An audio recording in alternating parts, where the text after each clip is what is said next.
Good morning students. BCom second year की corporate accounting की आज हम क्लास नंबर 39 स्टार्ट कर रहे हैं। चैप्टर हम पढ़ रहे हैं अमालगमेशन ऑफ कंपनीज। स्टूडेंट्स, इस चैप्टर की थियोरी हम कंप्लीट कर चुके हैं, सिर्फ एक पॉइंट हमने छोड़ा हुआ है इंटर कंपनी होल्डिंग्स वाला, जो कि हम बाद में करेंगे। पिछली क्लास में मैंने कहा था कि हम इस चैप्टर के कुछ क्वेश्चंस पहले सॉल्व करेंगे, तो बिल्कुल इस क्लास में हम इस चैप्टर के जो हमारा चैप्टर है अमालगमेशन ऑफ कंपनीज, उस चैप्टर के कुछ क्वेश्चन सॉल्व करेंगे और उस क्वेश्चंस के बाद हम अपना जो लास्ट टॉपिक बचा हुआ है इंटर कंपनी होल्डिंग्स या फिर इंटर कंपनी इन्वेस्टमेंट, जो कि हमारे इंटर कंपनी ट्रांजैक्शन का ही एक पार्ट है, उसको हम बाद में कंप्लीट करेंगे। तो चलिए स्टूडेंट्स, आज हम स्टार्ट करेंगे क्वेश्चन नंबर 1 से। आपकी बुक के अंदर गिवन है चैप्टर में आपके प्रैक्टिकल क्वेश्चंस में क्वेश्चन नंबर 1 हम स्टार्ट करेंगे। ये क्वेश्चन सिर्फ और सिर्फ परचेज कंसिडरेशन की कैलकुलेशन से रिलेटेड क्वेश्चन है। स्टूडेंट्स, परचेज कंसिडरेशन की कैलकुलेशन पिछली क्लासेस में मैंने आप लोगों को बहुत अच्छे से बहुत डिटेल में बताई थी, याद है ना? 3 मेथड्स पढ़े थे students, net assets method, net payment method, intrinsic value method. तो उन तीनों मेथड्स में से किसी एक मेथड के बेस पे इस क्वेश्चन में हम क्या करेंगे, परचेज कंसिडरेशन कैलकुलेट करेंगे। जैसे क्वेश्चन के अंदर इंफॉर्मेशन होगी उसके बेस पर। चलिए स्टूडेंट स्टार्ट करते हैं। क्वेश्चन नंबर 1 मैं पढ़ रही हूँ, देखिए। Suresh limited is absorb by Prakash limited, means Suresh limited का प्रकाश लिमिटेड द्वारा संविलयन किया गया। There are 2 companies, Suresh limited, second one is Prakash limited. Suresh limited absorb हुई है, एब्जॉर्प्शन किया किसने? प्रकाश लिमिटेड ने। That means Prakash limited is our purchasing company and Suresh limited is our vendor company. Simple, जिसका एब्जॉर्प्शन हुआ है वो वेंडर, उसने अपना बिजनेस बेचा, और जिसने खरीदा है वो परचेजिंग, जिसने एब्जॉर्ब किया है वो परचेजिंग। तो Prakash limited purchasing, Suresh limited vendor. Okay, the balance sheet as on 31st March 2020 of Suresh limited is under. आपको सुरेश लिमिटेड की बैलेंस शीट गिवन है, और वैसे भी परचेज कंसिडरेशन की कैलकुलेशन के लिए स्टूडेंट्स हमें तो वेंडर कंपनी की ही बैलेंस शीट चाहिए। क्यों? क्योंकि वेंडर कंपनी की एसेट्स लाइबिलिटीज़ के बेस पे तो हम पता करते, उनकी कैपिटल के बेस पे तो हम पता करते कि कितना पेमेंट किया जाना चाहिए। फाइन, देखिए बैलेंस शीट गिवन है आपको प्रॉपर पूरे फॉर्मेट में। Equity and liability share holders fund में देखिए इनकी इशूड कैपिटल दिखा रखी है 10,000 equity shares of ₹100 each, fully pad up. Okay, 10 lakh की है 4,000 7% preference shares of ₹100 each, fully pad up. 4 lakh रुपए की प्रेफरेंस शेयर कैपिटल। तो दोनों तरीके की कैपिटल्स यहाँ पर है, इक्विटी भी और प्रेफरेंस भी, 10 लाख और 4 लाख। बी पॉइंट हमारा रिजर्व्स एंड सरप्लस में रिवेन्यू रिजर्व्स गिवन है। Okay, non current liabilities 6% debentures दे रखे हैं 4 लाख रुपए के, और करंट लाइबिलिटीज़ में क्रेडिटर्स है 2 लाख रुपए की। इस तरीके से इनकी लाइबिलिटी साइड गिवन है। एसेट साइड पर आती है, देखिए नॉन करंट एसेट्स में टेंजिबल फिक्स्ड एसेट्स 26 लाख से गिवन है। फाइन, ओके, सिर्फ एक ही है एसेट साइड हमारी, टेंजिबल फिक्स्ड एसेट्स। तो इस तरीके से हमें सुरेश लिमिटेड जो हमारी वेंडर कंपनी है उसकी प्रॉपर बैलेंस शीट बना के गिवन है। अब आगे क्या बोला है, प्रकाश लिमिटेड अग्रीड।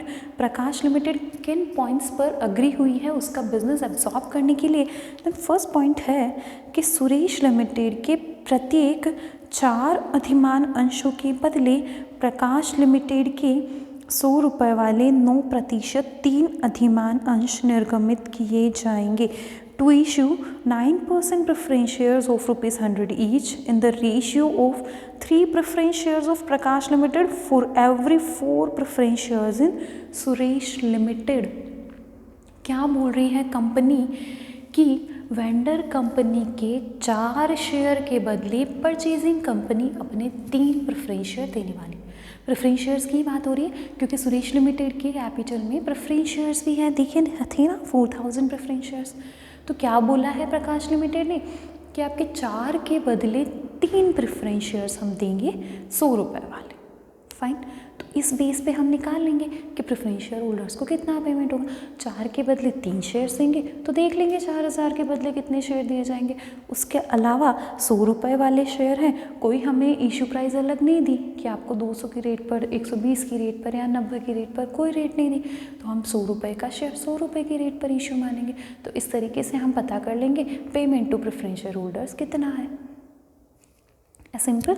उसके बाद सेकंड पॉइंट हमें बोला है सुरेश लिमिटेड के ऋणपत्र धारियों को यानी कि डिबेंचर होल्डर्स को क्या कर रहे हैं, 6% ऋणपत्र जिनका शोधन 20% प्रीमियम पर होना है। क्या हो रहा है कि डिबेंचर्स का रिडीम्पशन जो है 20% प्रीमियम पर किया जाएगा। प्रीमियम पर शोधन का मतलब 100 रुपये का डिबेंचर 20 रुपये का पर डिबेंचर आपको प्रीमियम देते हुए क्या करना है, रिडीम्पशन करना है, फाइन। उनके बदले, ये तो सुरेश लिमिटेड के डिबेंचर्स की बात हुई ना, उनके जो डिबेंचर्स दे रखे हैं ना स्टूडेंट्स 4 लाख रुपए के, उनके बारे में बता रहे हैं कि इनका रिडीम्पशन कैसे तय हो रखा है कि 20% प्रीमियम पर रिडीम्पशन होना है। इनके बदले प्रकाश लिमिटेड के 100 रुपये वाले 8% ऋणपत्र 96 रुपये की दर पर या 96 रुपये प्रति ऋणपत्र के हिसाब से दिए जाएंगे। क्या बोल रहे हैं कि सुरेश लिमिटेड के डिबेंचर्स का पेमेंट करने के लिए प्रकाश लिमिटेड अपने डिबेंचर्स ₹96 पर डिबेंचर के हिसाब से इशू करने वाले, फाइन। थर्ड पॉइंट हमें बोला है सुरेश लिमिटेड के प्रत्येक 5 इक्विटी अंशों के बदले प्रकाश लिमिटेड के 100 रुपये वाले 6 इक्विटी अंश, मतलब 5 के बदले 6, वेंडर कंपनी के 5 शेयर के बदले परचेजिंग कंपनी अपने 6 शेयर दे रही है। देखिए फाइन, ये 6 शेयर्स बाजार मूल्य 125 रुपये की दर पर निर्गमित किए जाए और साथ में प्रति अंश 20 रुपये नकद दिया जाए। Means Prakash limited agree to pay per equity share ₹20 in cash, ₹20 पर शेयर के हिसाब से तो आप कैश दोगे। सुरेश लिमिटेड के कितने शेयर्स स्टूडेंट्स, 10,000 इक्विटी शेयर है ना, ₹20 पर शेयर के हिसाब से आप कैश पेमेंट करेंगे। और उसके बाद बोल रहे हैं and to issue at market value पर प्रकाश लिमिटेड शेयर इशू करेगी 6 equity shares of ₹100 each, market value is ₹125 in lieu of every 5 equity shares of Suresh limited. Suresh limited के 5 के बदले 6 शेयर इशू होने हैं। सबसे पहली चीज़ तो किस रेट पर इशू होने हैं, 100 वाला शेयर 125 की रेट पर। तो ये हमारा क्या हो जाएगा, payment to equity share holders. Okay, fourth बोला है व्यापारिक लेनदारों का दायित्व भी लेगी to assume the liability towards trade creditors. Prakash limited Suresh limited के क्रेडिटर्स की लाइबिलिटीज़ को भी ले रही है। दैट मीन्स सुरेश लिमिटेड के जो 2 लाख के क्रेडिटर्स है ना, उनको भी पेमेंट कौन करेगी, प्रकाश लिमिटेड करेगी, फाइन। आपको क्या करना है, कैलकुलेट परचेज कंसिडरेशन, कंप्यूट। आपको परचेज कंसिडरेशन क्रय प्रतिफल की गणना करनी है। ओके, क्वेश्चन समझ में आया, हमने पूरा क्वेश्चन बहुत अच्छे से डिटेल में आराम से पढ़ लिया है। देखिए स्टूडेंट्स, परचेज कंसिडरेशन कैलकुलेट करना है तो सबसे पहले याद कीजिए जब हमने परचेज कंसिडरेशन की डेफिनेशन पढ़ी थी, क्या पढ़ा था, परचेज कंसिडरेशन यानी कि क्रय प्रतिफल से आशय विक्रेता कंपनी के अंशधारियों को दिए जाने वाले भुगतान से है शेयर होल्डर्स को, payment to share holders, payment to share holders of vendor company by purchasing company. ये सिंपल सी डेफिनेशन है ना स्टूडेंट्स परचेज कंसिडरेशन की। इसको क्या कहा जाता है, परचेज कंसिडरेशन। और हमें ये फाइंड आउट करने के लिए इस क्वेश्चन में बोला गया है, देखिए हमें क्वेश्चन के अंदर जो इन्फॉर्मेशन गिवन है, पेमेंट टू शेयर होल्डर्स का मतलब शेयर होल्डर्स, चाहे वो इक्विटीज़ हो चाहे वो प्रेफरेंस, शेयर होल्डर्स को जो दिया जाता है वो परचेज कंसिडरेशन ऑफ फाइन। इस क्वेश्चन के अंदर जो इन्फॉर्मेशन गिवन है, पॉइंट नंबर 1 में प्रेफरेंस शेयर के बारे में इन्फॉर्मेशन की कि प्रेफरेंस शेयर होल्डर्स को कैसे क्या पेमेंट करना है, थी ना। सेकंड पॉइंट के अंदर डिबेंचर्स से रिलेटेड इन्फॉर्मेशन थी। स्टूडेंट्स, डिबेंचर्स क्या हमारे शेयर होल्डर्स होते हैं, मतलब शेयर्स होते हैं क्या? नो, डिबेंचर्स तो शेयर से बिल्कुल अलग होते हैं। डिबेंचर तो कैपिटल में ही नहीं है, डिबेंचर तो कैपिटल में नहीं है। तो ऐसे केस में डिबेंचर होल्डर्स को जो पेमेंट किया जा रहा है वो हमारे परचेज कंसिडरेशन का पार्ट होगा ही नहीं। तो सेकंड पॉइंट के अंदर जो इन्फॉर्मेशंस दे रखी है उनको हम अपनी कैलकुलेशंस में कहीं भी शामिल नहीं करेंगे। समझ में आ रही है चीज़? वापस बता रही हूँ, सिर्फ शेयर होल्डर्स को होने वाला पेमेंट होगा। दैट मीन्स डिबेंचर होल्डर्स को पेमेंट अगर परचेजिंग कंपनी कर रही है तो भी उसे कभी भी परचेज कंसिडरेशन की वैल्यू में शामिल नहीं किया जाएगा। थर्ड पॉइंट में हमें इक्विटी शेयर होल्डर्स की इन्फॉर्मेशन गिवन थी। Okay fine, equity share holders, उनको जो भी पेमेंट किया जा रहा है परचेजिंग कंपनी के द्वारा, चाहे तो वो कैश में कर रहे हैं, चाहे तो वो अपनी शेयर कैपिटल में कर रहे हैं, या फिर किसी भी दूसरी सिक्योरिटी में ही क्यों ना दे दो, शेयर होल्डर्स को दे रहे हो ना परचेज कंसिडरेशन। वो देने का फॉर्म कुछ भी हो सकता है, वो पेमेंट डिबेंचर में भी हो सकता है, लेकिन पेमेंट होना किसको चाहिए? शेयर होल्डर्स को। तो थर्ड पॉइंट में जो इन्फॉर्मेशन गिवन ना कि 5 के बदले 6 शेयर देंगे, पर शेयर ₹20 का कैश देंगे, वो सब कुछ हमारा परचेज कंसिडरेशन, ठीक है। In the fourth point trade creditors के बारे में था। तो जैसे डिबेंचर्स हमारी आउटसाइडर लाइबिलिटी है, नॉर्मल, शेयर होल्डर नहीं है वो लोग, तो उसी तरह क्रेडिटर्स कौन से हमारे शेयर होल्डर हैं? तो क्रेडिटर्स को जो पेमेंट कर रही है परचेजिंग कंपनी वो भी हमारे परचेज कंसिडरेशन का पार्ट तो बन ही नहीं सकती है। तो ऐसे केस में इन दोनों चीज़ों को क्या करेंगे हम लोग? परचेज कंसिडरेशन की कैलकुलेशन में भी शामिल नहीं करेंगे, और साथ के साथ क्या करेंगे? एक वर्किंग नोट के रूप में इनको लास्ट में हम लिख देंगे। लास्ट में क्या करेंगे? नोट डाल के हम लिख देंगे कि डिबेंचर होल्डर्स और क्रेडिटर्स को किया गया पेमेंट परचेज कंसिडरेशन में शामिल नहीं किया जाएगा। तो इस तरीके से हम अपने क्वेश्चन को सॉल्व करेंगे। चलिए अब स्टार्ट करते हैं। क्वेश्चन आई थिंक आप लोगों को 100% अच्छे से समझ में आ गया होगा कि क्वेश्चन में क्या बोला हुआ है, किस तरीके से हमें सॉल्व करना है। स्टार्ट करते हैं स्टूडेंट्स। क्वेश्चन नंबर 1,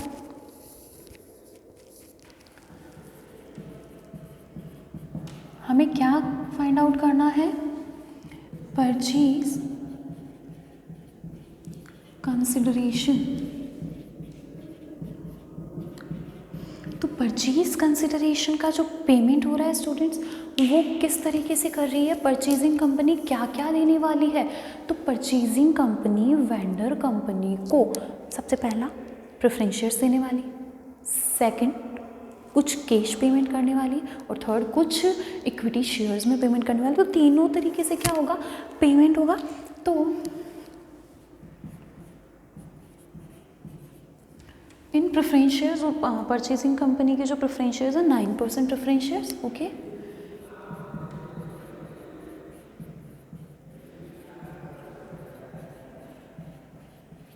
ओके, इन 9% प्रेफरेंस शेयर्स कैसे करेगी?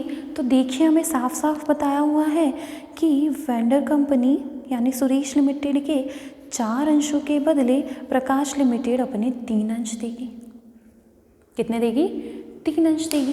तो चलिए 4 के बदले 3 अंश देगी, और प्रकाश लिमिटेड की ओके सुरेश लिमिटेड के टोटल प्रेफरेंस शेयर्स हैं 4000। फाइन, रेशियो कैसे बन जाएगा? 4000 इंटू 3/4, यही होगा ना।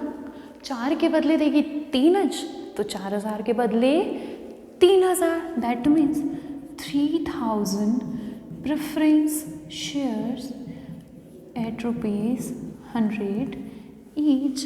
कितना हो गया स्टूडेंट्स? 3 लाख रुपए। समझ में आई बात? क्या किया? 4 के बदले 3 शेयर दोगे तो 4000 शेयर के बदले ये रेशियो हमने लगाया 3/4, और कितना आ गया? 3000 शेयर्स। तो 3000 प्रेफरेंस शेयर आपकी परचेजिंग कंपनी यानी कि प्रकाश लिमिटेड देगी। किस रेट पर देगी? तो 100 वाला शेयर 100 के रेट पर दे देगी। सिंपल। ये कितने हो गए? 3 लाख रुपए। सेकेंड, इक्विटी शेयर्स में कुछ पेमेंट होगा ना। इक्विटी शेयर्स में भी स्टूडेंट्स रेशियो गिवन है। क्या रेशियो गिवन है? 5 के बदले 6 शेयर। 5 के बदले 6 शेयर, ठीक है, 10,000 है ना, 5 के बदले 6 शेयर देगी, मतलब कितने शेयर दे देगी, 12,000। समझ में आ रही है ना बात, 5 के बदले 6 शेयर देगी, मतलब कितने शेयर दे देगी, 12,000। तो 12,000 equity shares of ₹100 each issued ₹125 each। यही बोला हुआ है, मार्केट वैल्यू पर इशू करेगी, और मार्केट वैल्यू या मार्केट प्राइस आपको कितना दिया हुआ है, 125। तो शेयर तो 100 वाला ही है, तो ऑफ ₹100 ईच। इशू कितने पर होगा, 125 पर, मतलब परचेजिंग कंपनी प्रीमियम पर शेयर इशू करे, दैट्स ऑल। तो हमें तो क्या करना है, 12,000 × 125, क्योंकि क्या कर रही है परचेजिंग कंपनी, अपना शेयर 125 रुपये का मान के दे रही है। तो आपको क्या मानना पड़ेगा कि हमें 12,000 शेयर मिले हैं और एक शेयर कितने का है, 125 रुपये का है। तो मल्टीप्लाई करेंगे 12,000 × 125, तो ये हमारे पास आएंगे 15 लाख रुपए। Clear, okay. उसके बाद एक चीज़ हमें और बोली हुई है कि कैश पेमेंट भी होगा, fine. Third one, purchase consideration in cash भी आपको मिलने वाला है। इन कैश के लिए इन्फॉर्मेशन क्या है स्टूडेंट्स, कि पर इक्विटी शेयर ₹20 का कैश पेमेंट, पर इक्विटी शेयर ₹20 का कैश पेमेंट है, सिंपल। कितने इक्विटी शेयर्स है, 10,000 इक्विटी शेयर्स इंटू 20, तो इसके हिसाब से ₹2 लाख का हमें क्या हो जाएगा, कैश पेमेंट रिसीव हो जाएगा। देन इन सब की टोटल मिलाकर हमारी क्या कहलाएगी, परचेज कंसिडरेशन। तो परचेज कंसिडरेशन या फिर हमारा क्रय प्रतिफल कितना हो गया, 20 लाख रुपए का, 3 लाख, 15 लाख और 2 लाख। समझ में आई चीज़, यहाँ नोट डालना है।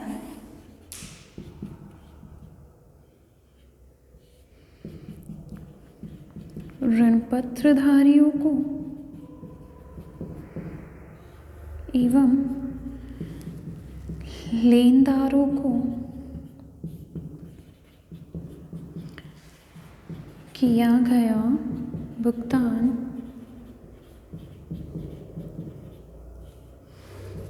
क्रय प्रतिफल में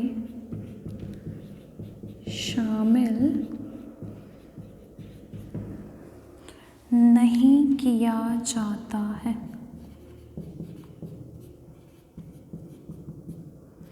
Payment to debenture holders and creditors will not be included in calculation of purchase consideration.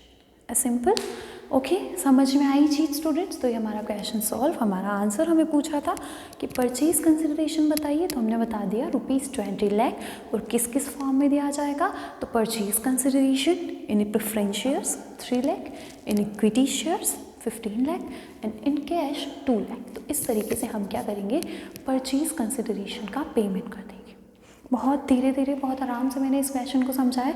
First question हमने किया है स्टूडेंट्स इस चैप्टर का, तो बहुत छोटा सा और बहुत सिंपल सा क्वेश्चन था। बस इतना ही हमें करना है, कोई जर्नल एंट्री नहीं करनी, कोई नहीं बैलेंस शीट नहीं, कुछ नहीं, सिर्फ हमें परचेज कंसिडरेशन पूछा था। जैसे जैसे बोला गया क्वेश्चन के अंदर वैसे वैसे क्या, आगे भी क्वेश्चंस के अंदर जब बड़े क्वेश्चंस हम लोग करेंगे, काफ़ी लंबे क्वेश्चंस हमारे आएंगे, कहीं कोई टेंशन लेने की नीड नहीं है, माइंड पे कोई प्रेशर नहीं आने देना है। जैसे जैसे क्वेश्चन की लैंग्वेज हो, एज इट इज़ वर्क करते जाओ, आप फाइनल आंसर पे पहुंच जाओगे, कहीं कोई प्रॉब्लम नहीं आएगी। हमारा क्वेश्चन नंबर 1 हुआ। चलिए क्वेश्चन नंबर 2 पर अब हम आ जाते हैं इस चैप्टर का। क्वेश्चन नंबर 2 देखिए स्टूडेंट्स, क्वेश्चन नंबर 2 हमें गिवन है बुक के अंदर। श्याम लिमिटेड ने राम लिमिटेड का संविलयन करने का निश्चय किया। Shyam limited decided to absorb Ram limited. Shyam limited Ram limited को एब्सॉर्ब कर रही है, तो श्याम लिमिटेड परचेजिंग कंपनी हो गई ना, ट्रांसफरी या फिर परचेजिंग कंपनी। और जो हमारी राम लिमिटेड है उसका एब्जॉर्प्शन हो रहा है, तो वो हमारी वेंडर या फिर ट्रांसफरर कंपनी हो गई। 2 कंपनीज हमारी आ गई, एक परचेजिंग कंपनी, दूसरे वेंडर कंपनी, दूसरे लैंग्वेज में हम इनको क्या कहते हैं, ट्रांसफरी कंपनी और ट्रांसफरर कंपनी। Okay fine. आगे बोला हुआ है क्वेश्चन के अंदर 31 मार्च 2016 को आपको बैलेंस शीट गिवन है किसकी, राम लिमिटेड की, जो कि हमारी वेंडर कंपनी है। और हमें ये भी क्वेश्चन आपका सिर्फ परचेज कंसिडरेशन का ही है, और परचेज कंसिडरेशन के लिए रिक्वायरमेंट भी सिर्फ वेंडर कंपनी की बैलेंस शीट की होती है, जो कि हमें गिवन है। तो फाइन, हमारी वेंडर कंपनी राम लिमिटेड की बैलेंस शीट। चलिए देखते हैं। Equity and liability share holders fund में A point share capital authorise नहीं गिवन है। इशूड एंड सब्सक्राइब कैपिटल क्या गिवन है, देखिए 6000 equity shares of ₹100 each fully paid. ये 6 लाख रुपए की issued and subscribe equity share capital है। Fine. 1200 preference shares of ₹100 each fully paid, ये 1,20,000। After that reserves and surplus P&L का डेबिट बैलेंस गिवन है 1,40,000। Okay fine. Asset side sundry tangible fixed assets आपको 5,80,000 के दे रखे, दैट्स ऑल। छोटी सी balance sheet हमें given है, कैपिटल, रिजर्व और एसेट्स की इन्फॉर्मेशन है। फाइन। आगे क्या बोला हुआ है क्वेश्चन के अंदर, देखिए कि श्याम लिमिटेड जो है राम लिमिटेड की शुद्ध संपत्तियों को लेने के लिए सहमत हुई है। क्या कर रहे हैं ये, उनकी सारी की सारी एसेट्स को लेना चाहते हैं। Shyam limited agreed to take over the net assets of Ram limited. Fine. Ram limited के प्रत्येक इक्विटी अंश का मूल्य संविलयन के उद्देश्य से 70 रुपये, ओके, तथा श्याम लिमिटेड के प्रत्येक इक्विटी अंश का मूल्य 120 रुपये आका गया है। इंट्रिंसिक वैल्यूज क्या गिवन है students, intrinsic values. That means हमारा क्वेश्चन किस मेथड से सॉल्व होगा, इंट्रिंसिक वैल्यू मेथड से। फर्स्ट वन हमने किससे किया था, नेट पेमेंट से किया था ना, वहाँ डायरेक्ट आपको रेशियो वाइज गिवन थी ना चीज़ें, तो जैसे जैसे बोला गया था हमने एज इट इज़ कर दिया। तो वो हमारा नेट पेमेंट मेथड था। क्वेश्चन नंबर 1 में क्या बोला ना, 4 के बदले 3 शेयर इशू करो, 5 के बदले 6 शेयर इशू करो। तो जो रेशियो वाइज इस तरीके से गिवन था as per net payment method हमने कर दिया। ये इंट्रिंसिक वैल्यू मेथड का क्वेश्चन है। कैसे पता चला, इंट्रिंसिक वैल्यूज़ गिवन है, हमें दे रखी है कि राम लिमिटेड का एक शेयर का वैल्यू 70 रुपये और श्याम लिमिटेड की एक शेयर की वैल्यू 120 रुपये है। चलिए अच्छी बात है।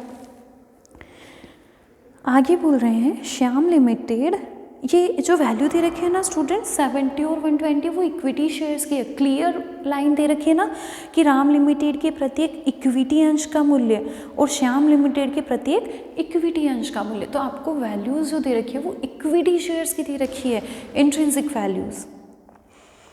आगे बोला है श्याम लिमिटेड राम लिमिटेड के अधिमान अंशधारियों के भुगतान के लिए 1,20,000 रुपये नकद चुकाने को सहमत हुई। क्या बोला गया है, श्याम लिमिटेड अपनी वेंडर कंपनी राम लिमिटेड के प्रेफरेंस शेयर होल्डर्स को जो पेमेंट करना है उसके लिए वो 1,20,000 का कैश पेमेंट करने को रेडी है। तो इन दैट कैश हमारा परचेज कंसिडरेशन इन कैश तो कितना हो गया, 1,20,000। एज सिंपल जैसे हमने फर्स्ट क्वेश्चन के अंदर करा था ना, 3 फॉर्म में मिला था, in preference share, in equity shares and in cash. तो इन कैश वाली वैल्यू हमारे पास आ गई, payment to preference share holders in cash कितना हो जाएगा, 1,20,000। तो प्रेफरेंस शेयर होल्डर्स का तो कैसे खत्म, उनको दे देंगे 1,20,000 रुपये कैश। आगे बोला हुआ तथा उसके इक्विटी अंशधारियों को भुगतान अपने 100 रुपये वाले इक्विटी अंशों को सममूल्य प्रति अंश के हिसाब से निर्गमित करके किया गया। क्रय प्रतिफल का परिकलन कीजिए। फाइन।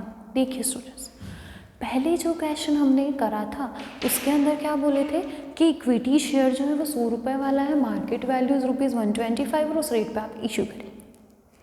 सिंपल। अब यहाँ पर हमें इक्विटी शेयर के बारे में 2 चीज़ें पता है। एक तो है कि 100 रुपये वाला शेयर बोला है ना सममूल्य पर, और आपको बोल रहे हैं कि शेयर सममूल्य पर ही निर्गमित होगा।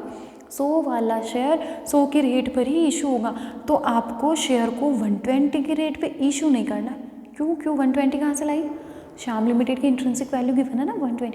तो आपको क्या करना है, अब समझिएगा कि आपको नंबर ऑफ शेयर्स तो इंट्रिंसिक वैल्यू के आधार पर निकालना है। कि एक शेयर श्याम लिमिटेड का 120 रुपये का माना जाएगा, लेकिन इशू किस रेट पे होगा, 100 रुपये के रेट पे। तो इस तरीके से दोनों चीज़ों को, दोनों पॉइंट्स को ध्यान में रखना है।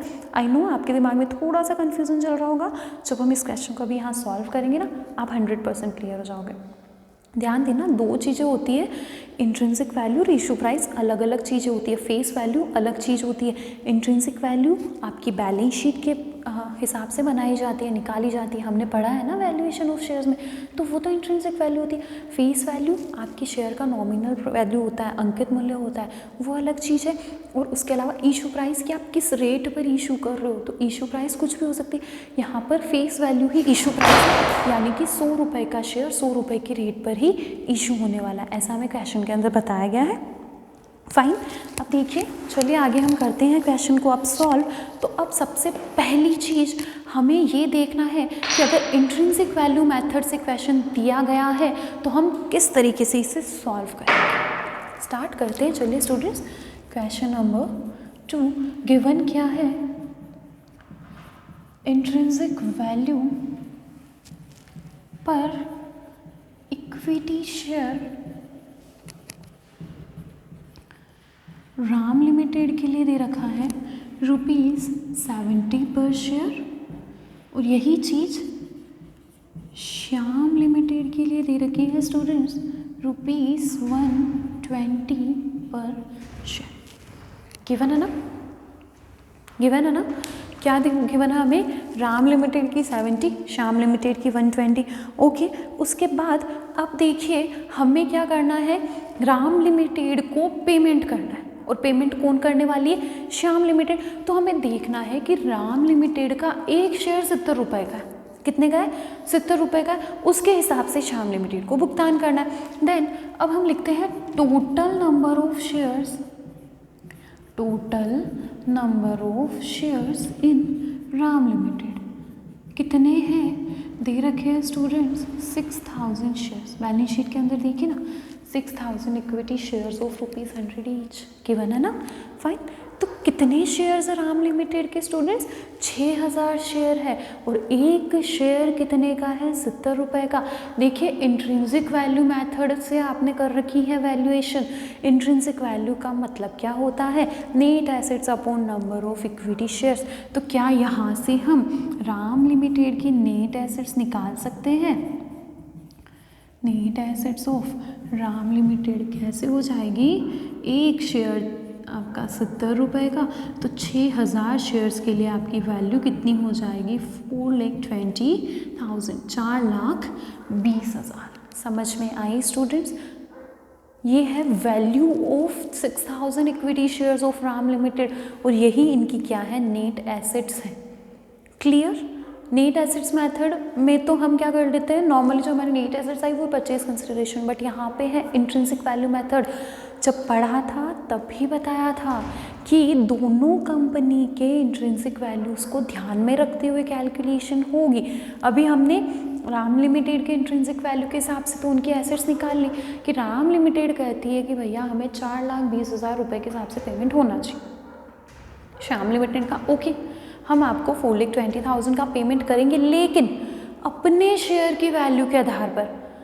अब क्या है कि आपके तो 6000 शेयर है, तो आप तो कर दो कि आप हमें अपने 6000 शेयर दे, तो देन नो, आपके 6000 शेयर हम मानते हैं, हमने मान लिया ना आपके 6000 शेयर, उनको आप बोल रहे हो 4,20,000 का पेमेंट करना है, तो हम अपने शेयर की वैल्यू के हिसाब से करेंगे। आपने भी तो अपने शेयर की वैल्यू के हिसाब से पेमेंट मांगा है ना, तो हम भी अपने शेयर के वैल्यू के हिसाब से पेमेंट करेंगे। तो अब हम कैलकुलेट करेंगे students number of shares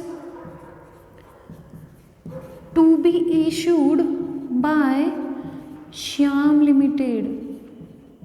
Shyam limited कितने शेयर्स इशू करेंगी, देखिए कितना पेमेंट करना है, 4,20,000 का, 4,20,000 के लिए शेयर इशू करना है ना, और एक शेयर कितने रुपए का,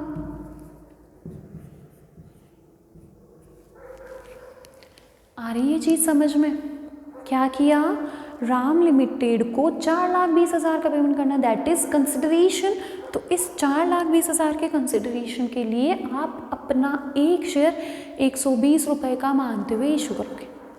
कितने शेयर्स हो गए? 3500 शेयर्स। ये नंबर ऑफ शेयर्स आए हैं, रुपीज़ में नहीं आए हैं। आप ये नहीं कहोगे कि 3500 शेयर 120 रुपये के रेट पे इशू होकर 4,20,000 का पेमेंट हो गया, then no. Y?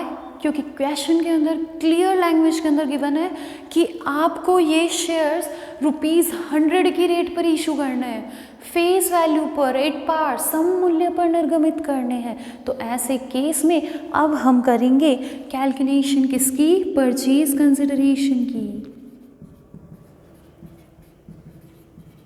Purchase consideration, तो परचेज कंसिडरेशन देखिए 2 फॉर्म में गिवन है, ध्यान दीजिए, इन कैश भी है एंड इन इक्विटी शेयर्स भी। इन कैश किसे दिया जा रहा है?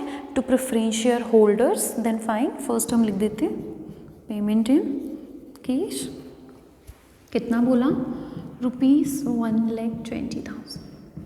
कुछ करने की ज़रूरत ही नहीं है, सीधा सा सिंपल सा इन केस 1,20,000 दे दिया। सेकंड हमें बोला है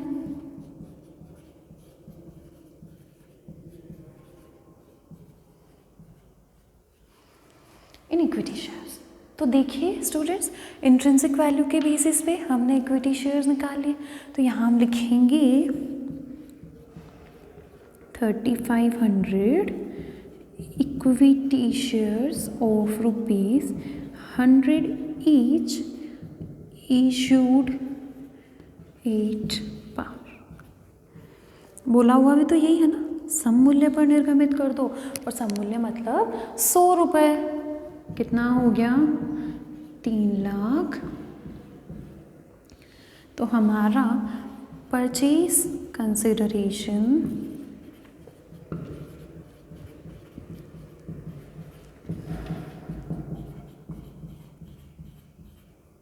दैट्स ऑल।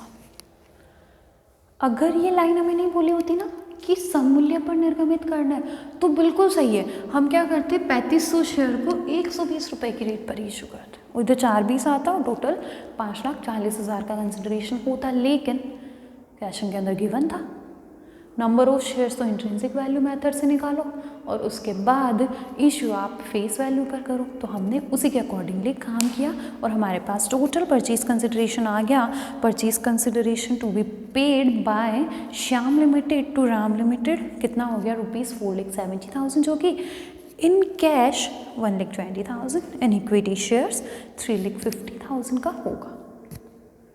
समझ में आई चीज़? तो ये था हमारा क्वेश्चन नंबर 2। सिंपल सा क्वेश्चन था स्टूडेंट्स, वापस बता रही हूँ एक बार जल्दी से देखिए। क्वेश्चन में गिवन था 2 कंपनीज़ के बारे में, राम लिमिटेड और श्याम लिमिटेड। बोला हुआ है कि राम लिमिटेड वेंडर कंपनी, उसका एब्सॉर्प्शन हो रहा है और उसको एब्जॉर्ब करने वाली श्याम लिमिटेड हमारी परचेजिंग कंपनी हो गई। अब हमें राम लिमिटेड की बैलेंस शीट गिवन थी और फिर आगे बोला था कि श्याम लिमिटेड और राम लिमिटेड दोनों के शेयर्स की इंट्रिंसिक वैल्यू हमने लिखा। इंट्रिंसिक वैल्यू पर इक्विटी शेयर राम लिमिटेड का ₹70, श्याम लिमिटेड का ₹120। फाइन। अब इंट्रिंसिक वैल्यू के हिसाब से पेमेंट करना ना, तो अब राम लिमिटेड को श्याम लिमिटेड पैसा देगी, मतलब राम लिमिटेड के शेयर होल्डर्स को श्याम लिमिटेड पेमेंट करेगी। तो राम लिमिटेड का एक शेयर 70 रुपये का, हमने लिखे total number of equity shares in Ram limited 6,000 share. तो जब एक शेयर 70 रुपीज़ की वैल्यू का है तो 6,000 शेयर्स की वैल्यू कितनी हो गई? 4,20,000, दैट इज नेट एसेट्स। यही हमारी क्या हो जाती है? नेट एसेट हो जाती है। फाइन। तो नेट एसेट हमारे पास कितनी आ गई स्टूडेंट्स? 4,20,000। जनरल केसेस में यही हमारा परचेज कंसिडरेशन होता है, but that is intrinsic value method. तो इंट्रिंसिक वैल्यू मेथड के अंदर परचेजिंग कंपनी क्या करेगी? अपनी इंट्रिंसिक वैल्यू के हिसाब से आपको शेयर्स देंगी। आपकी इंट्रिंसिक वैल्यू के हिसाब से आपने बता दिया, अब वो अपनी इंट्रिंसिक वैल्यू के हिसाब से बताएगी कि उनके कितने शेयर हमें देने चाहिए। परचेजिंग कंपनी श्याम लिमिटेड के एक शेयर की वैल्यू 120 है, तो 4,20,000 का कंसिडरेशन पे करने के लिए उसे 3,500 शेयर्स इशू करने की नीड है। देन फाइन, वो 3500 शेयर्स इशू कर देगी। देखिए अब हमने फाइनली परचेज कंसिडरेशन कैलकुलेट किया ना, कैसे किया? इन कैश, हमें बोला हुआ था सीधा कि प्रेफरेंस शेयर होल्डर्स को पेमेंट करने के लिए श्याम लिमिटेड 1,20,000 रुपये का नकद भुगतान करेगी। अच्छी बात है। इन इक्विटी शेयर्स हमने निकाल लिया नंबर ऑफ इक्विटी शेयर्स 3500, और साथ में क्लियर लैंग्वेज में दिया है क्वेश्चन के अंदर कि श्याम लिमिटेड जो है अपने शेयर्स 100 रुपये के अंकित मूल्य या फेस वैल्यू पर, सम मूल्य पर निर्गमित करने वाली है। Fine, 3500 equity shares of ₹100 each issued at par, कितना हो गया? 3,50,000 कैश इक्विटी शेयर दोनों को जोड़ा, टोटल 4,70,000। ये हमारा क्या बन गया? Purchase consideration to be paid by Shyam limited to share holders of Ram limited. Clear हुआ टॉपिक 100%? तो ये था हमारा क्वेश्चन नंबर 2। स्टूडेंट्स देखिए, ये दोनों क्वेश्चंस हमारे अभी चैप्टर के सबसे छोटे और सबसे सिंपल क्वेश्चंस थे। अब इस चैप्टर में आगे जो क्वेश्चंस हम करने वाले, ये तो नहीं कह रही हूँ कि टफ है, लेकिन वो क्वेश्चंस में अब हम कुछ जर्नल एंट्रीज करना सीखेंगे, अकाउंट्स प्रिपेयर करना सीखेंगे, बैलेंस शीट्स बनाना सीखेंगे, और परचेज कंसिडरेशन के भी जो एडवांस्ड लेवल के जो क्वेश्चंस होते हैं ना, उनको हम सॉल्व करेंगे। ये दोनों क्वेश्चन बहुत सिंपल से थे, ये आपको सिर्फ प्रैक्टिस के लिए एक तरीके से हम कह सकते हैं एग्जाम्पल के थ्रू जैसा, या फिर ऐसा था कि बस आपको परचेज कंसिडरेशन के बारे में कुछ थोड़ा बहुत समझ में आ जाए। अब आगे आने वाले क्वेश्चंस के अंदर ये वाले टॉपिक्स तो होंगे ही होंगे, ये पॉइंट्स तो होने ही हैं। इनके अलावा कुछ एडिशनल चीज़ें भी दी जाएगी, आपको एडिशनल कुछ एंट्रीज करने के लिए भी, मतलब आप जर्नल बनाना सीखेंगे, लेज़र पोस्टिंग अगर कभी बोला गया तो वो करेंगे, या फिर बैलेंस शीट बनाएंगे। तो अब हम क्वेश्चन नंबर 3 से जो है बड़े क्वेश्चंस हमारे वास्तव में स्टार्ट होंगे, उनको तो हम नेक्स्ट क्लास के अंदर डिस्कस करेंगे। आज जो 2 क्वेश्चंस हमने किए हैं स्टूडेंट्स, उनको आप वापस से समझिए, और जब आप अपनी नोटबुक में इनको सॉल्व करते हैं ना, तो आप खुद से करने की कोशिश कीजिए, देख कर नहीं कि मैम ने सॉल्व करवा दिया, as it is copy paste नहीं करना, आप लोगों को खुद से सॉल्व करने की कोशिश करना है। पर हमेशा कहती हूँ स्टूडेंट्स, खुद से सॉल्व करने की कोशिश करोगे तो आपके कंसेप्ट 100% क्लियर रहेंगे, अदरवाइज़ कॉपी पेस्ट करने में कोई फ़ायदा नहीं है। मैंने करवा दिए हैं, लेकिन ये आप खुद से वापस करेंगे और फिर उसे अपनी नोटबुक के अंदर लिखेंगे, ओके। और इस चैप्टर की स्टार्टिंग के अंदर जो एग्जाम्पल्स दे रखे हैं ना परचेज कंसिडरेशन की कैलकुलेशन से रिलेटेड, उनको अब आप सॉल्व करना स्टार्ट कर सकते हो। 1-2 क्वेश्चंस मैंने करवाए हैं, तो इस बेसिस पे आप परचेज कंसिडरेशन की कैलकुलेशन के लिए जो एग्जांपल्स क्वेश्चन में आपको बुक के अंदर, आपके चैप्टर के अंदर स्टार्टिंग में गिवन है ना स्टूडेंट्स, उनको आप ज़रूर करने की आप कोशिश कर सकते हो। एंट्रीज़ वाले क्वेश्चन करने की बात मैं अभी आपको नहीं कर रही हूँ। जो आपको स्टार्टिंग में एग्जाम्पल गिवन है, जैसे इलस्ट्रेशन नंबर 1 है, उसको आप सॉल्व कर सकते हो आराम से। इलस्ट्रेशन नंबर 2, 3, तो ये बहुत सारे इलस्ट्रेशंस आपको गिवन हैं, जिनमें सिर्फ और सिर्फ परचेज कंसिडरेशन की कैलकुलेशन ही की गई है। तो उन क्वेश्चंस को, उन इलस्ट्रेशंस को मैं चाहूँगी कि आप लोग खुद सॉल्व करें, ताकि आप लोगों के जो कंसेप्ट्स हैं ना स्टूडेंट्स, इससे रिलेटेड वो 100% क्लियर हो जाए। इलस्ट्रेशन नंबर 8 तक आप लोग कर सकते हैं। इलस्ट्रेशन नंबर 8 तक आप लोग इनको देखने की कोशिश कर सकते हैं। कहीं कोई डाउट आता है, उसको आप अभी मार्क करके रख लीजिए। आगे के क्वेश्चन सब हम सॉल्व करेंगे, तो हो सकता है वो पॉइंट वहाँ क्लियर हो जाए, और फिर भी नहीं तो आप लोग मुझे पूछ सकते हैं, मैं आप लोगों के डाउट्स बिल्कुल सॉल्व कर दूँगी। तो आज के लिए यही हमारी क्लास को ओवर करते हैं। क्वेश्चन नंबर 3 से हम नेक्स्ट क्लास के अंदर डिस्कस करेंगे। Thank you.